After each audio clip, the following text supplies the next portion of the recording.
Yan, gani. No, grabe. Hindi bumababa ng 5 boyfriends in a year.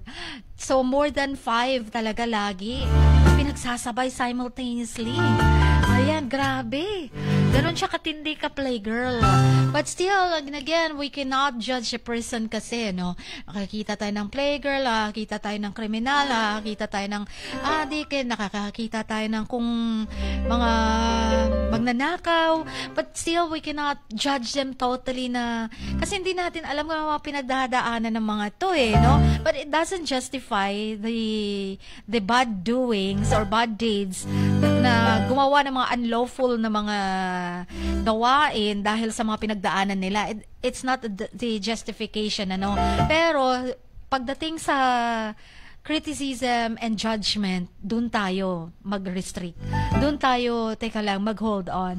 Dun tayo may reservation. Okay? Kasi, we cannot really judge a person na, killer yan, murderer yan. Pero hindi natin alam, pinagtanggulan pala niya sarili niya kasi siya ang papatayin. Diba? Galing kulungan yan, pero nakulong lang pala dahil wala namang kasalanan na pagbintangan lang. Diba? May mga ganong bagay no? So, nabuntis yan, pero hindi mo alam, na-rape pala at nabuntis. So, hindi mo naman ma-judge talaga no? Kasi, magnanakaw yan, pero hindi mo alam, meron palang nagsasthreaten sa kanya. Dahil kung hindi siya magnanakaw, papatayin siya. So, may mga ganong bagay. But not everyone, pero, diba? So, nandun lang tayo sa hinay-hinay lang sa pag-judge. Okay? Dahil tayo din, may mga nagagawa ding kamalian. Sa mundo, hindi tayo perfect.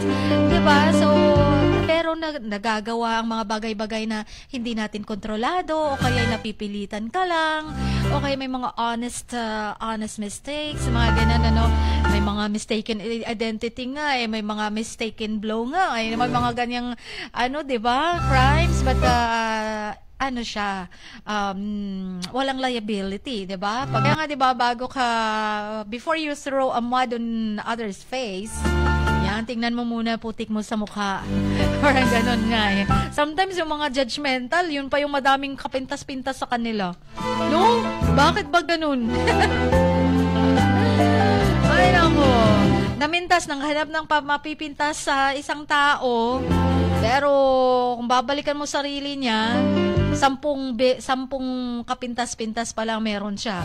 Kaya gano'n, no? So, hinay-hinay lang tayo. Ayan. So, lalong-lalo na, ang daming fake news,